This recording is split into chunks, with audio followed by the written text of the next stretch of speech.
Now, there are some good equations that you can utilize, and these are empirical equations. These are not based on theory, for actually estimating very quickly the gain of an antenna and another important parameter, which we will call the half-power beamwidth. So a very high gain antenna, such as, for example, the satellite dish antennas or the parabolic reflectors that I'm mentioning here, have a very sharp beamwidth. Usually those beamwidths can be in the order of 1 or 2 degrees, or actually quite a bit less than that. So they're incredibly sharp. They basically point the radiation in just one direction, and that's about it. So when you have such a very high gain antenna, you can easily estimate the half-power beamwidth, which is essentially the angle opening of the radiation pattern where the power is reduced by 3 dB, by using this equation here. So you take the wavelength of operation lambda, you divide this by the diameter of the antenna, and you multiply this by 70 degrees, and you basically get a half-power beamwidth. The theoretical result for a parabolic reflector is actually you multiply lambda by d by 57 degrees.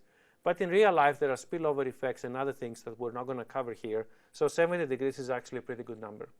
So just by looking at the reflector and knowing its actual frequency, you can make this calculation in your mind very quickly.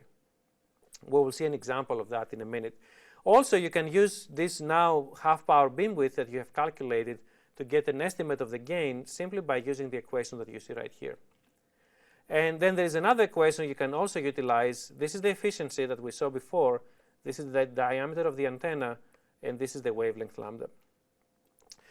Perhaps more important than the numerics of these equations is I'm trying to train your mind to think that if you want a sharp radiation pattern, if you want basically a very focused radiation, the only realistic way to do that is to improve your diameter.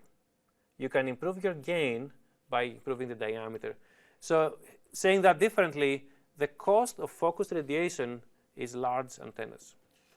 And unfortunately, that's physics, and there is nothing you can do to change that. So you can only achieve highly focused by making the aperture as large as you can. So here are 2 examples where we have applied those equations.